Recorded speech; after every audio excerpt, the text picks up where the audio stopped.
Truly I say to you, unless you become like little children, you will not enter the kingdom of heaven.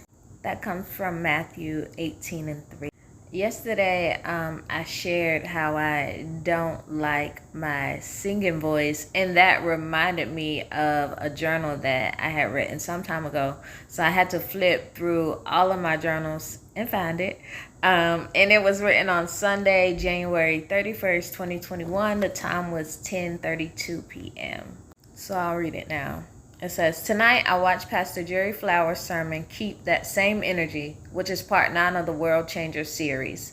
Part of what I took away involved keeping the same energy as when we were children, which was supported by Matthew 18:3, and said, verily I say unto you, except you be converted and become as little children, you shall not enter the kingdom of heaven.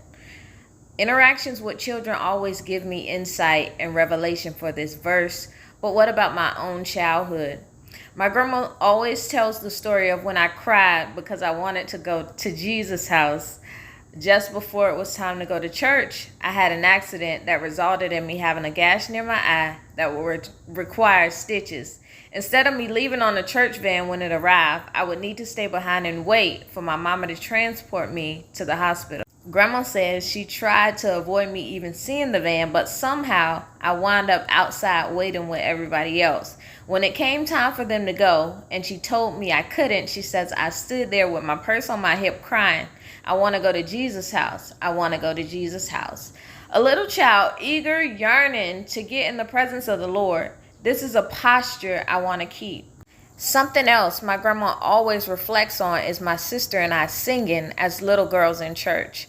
I was as young as 4 years old. We would sing, My Help Cometh from the Lord, anytime and anywhere.